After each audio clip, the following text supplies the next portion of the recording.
Hi guys, it's Lena and welcome back to Lena's Reading Corner. So we are currently reading The Miraculous Journey of Edward Tulane, and right now he is living and getting used to his new life with Bull and Lucy. So let's see what comes next in chapter 14. At first, the others thought that Edward was a great good joke. "A rabbit," the hobo said, laughing. "Let's chop him up and put him in the stew pot." Or when Bull sat with Edward carefully balanced on one knee, one of them would call out, "Got yourself a little dolly, Bull?" Edward, of course, felt a surge of anger at being referred to as a dolly.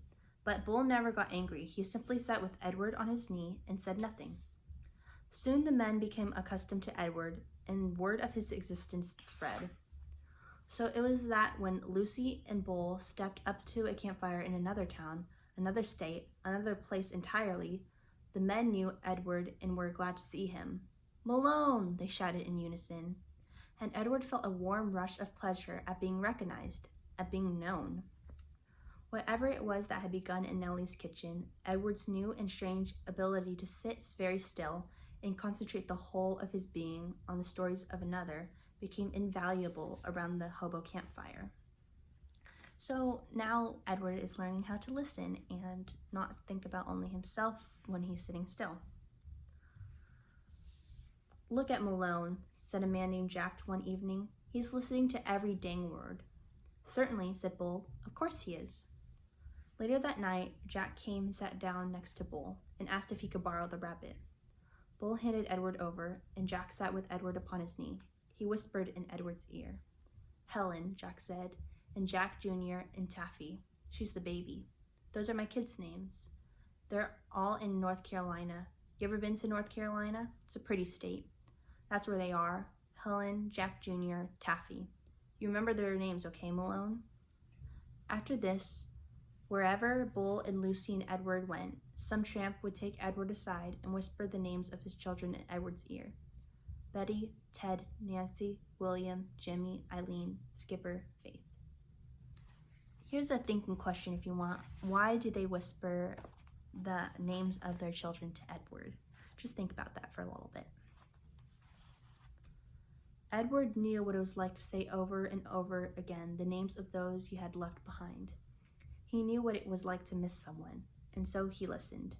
And in his listening, his heart opened wide, and then wider still. The rabbit stayed lost with Lucy and Bull for a long time. Almost 7 years passed, and in that time, Edward became an excellent tramp. Happy to be on the road, restless when he was still. The sound of the wheels on the train tracks became a music that soothed him. He could have ridden the rails forever, but one night in a railroad yard in Memphis, as Bull and Lucy slept in an empty freight car and Edward kept watch, trouble arrived. Okay, so that's foreshadowing that he is about to lose this comfortable life that he has adjusted to living with Bull and Lucy. So he is about to be stripped of what he has grown accustomed to in the last 7 years that he has lived with them. So let's see what happens to Edward. A man entered the freight car and shone a flashlight in Bull's face and then kicked him awake. "You bum," he said. "You dirty bum. I'm sick of you guys sleeping everywhere. This ain't no motel." Bull sat up slowly. Lucy started to bark. "Shut up," said the man. He delivered a swift kick to Lucy's side that made her yelp in surprise. All his life, Edward had known what he was, a rabbit made of china, a rabbit with bendable arms, legs, and ears. He was bendable, though only if he was in the hands of another. He could not move himself. He had never regretted this more deeply than he did that night when he and Bull and Lucy were discovered in the empty rail car. Edward wanted to be able to defend Lucy, but he could do nothing. He could only lie there and wait. "Say something," said the man to Bull. Bull put his hands up in the air. He said, "We are lost." "Lost? Ha! You bet you're lost." And then the man said, "What's this?" And he shone the light on Edward. "That's Malone," said Bull. "What the heck?" said the man. He poked at Edward with the toe of his boot. "Things are out of control. Things are out of hand. Not on my watch. No, sir. Not when I'm in charge." The train suddenly lurched into motion. "No, sir," said the man again. He looked down at Edward. "No free rides for rabbits." He turned and flung open the door of the rail car, and then he turned back, and with one swift kick, he sent Edward sailing out into the darkness. Edward flew through the late spring air. From far behind him, he heard Lucy's anguished howl. "Aroo, aroo," she cried. Edward landed with the most alarming thump, and then he tumbled and tumbled and tumbled down a long, dirty hill. When he finally stopped moving, he was on his back, staring up at the night sky. The world was silent. He could not hear Lucy. He could not hear the train. Edward looked up at the stars. He started to say the names of the constellations, but then he stopped. Bull, his heart said. Lucy. How many times, Edward wondered, would he have to leave without getting the chance to say goodbye? A lone cricket started up a song. Edward listened. Something deep inside him ached. He wished he could cry.